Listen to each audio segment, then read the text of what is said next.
السلام علیکم ورحمۃ اللہ وبرکاتہ۔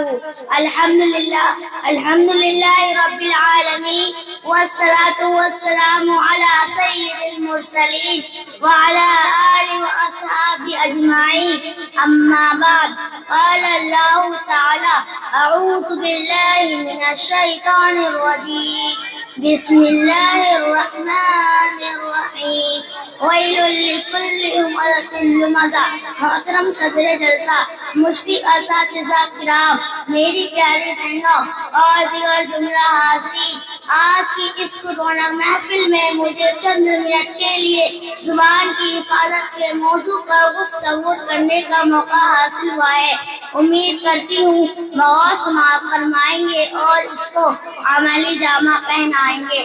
زبان ہمارے جسم کا بہت قیمتی حصہ ہے، اسی کے ذریعہ اپنی بات کو دوسرے تک پہنچایا جاتا ہے، چاہے قرآن کی تلاوت ہو، نماز جیسی عبادت ہو، یا دین کی باتیں ہو، دنیا باتیں ہو، لین دین کا معاملہ ہو، غرض کی زبان کو انسان ہر موڑ پر استعمال کرتا ہے۔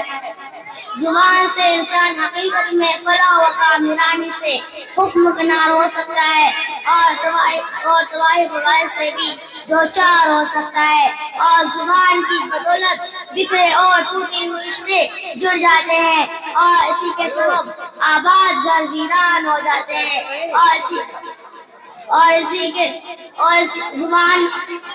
زبان سے اسی اہمیت کے پیش نظر ہماری شریعت میں اس کی حفاظت پر بڑا زور دیا گیا ہے، یہاں تک کہ لعن طعن کرنے والے کے حق میں بربادی اور ویل کا لفظ استعمال کیا گیا ہے۔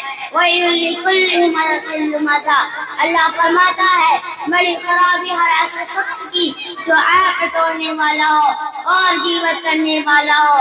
محترم سامعین، اتنا ہی نہیں، زبان کی حفاظت کرنا یہ نجات کا ذریعہ ہے۔ دلیل حدیث شریف ہے، اللہ کے رسول صلی اللہ علیہ وسلم نے اس توحید والے شخص کے لیے جنت کی ضمانت دی ہے، اور جو اپنی شرمگاہ اور زبان کی حفاظت کو ضمانت دے۔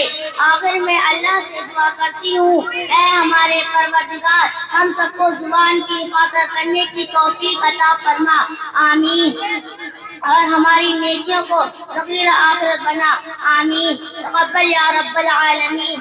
السلام علیکم ورحمۃ اللہ وبرکاتہ۔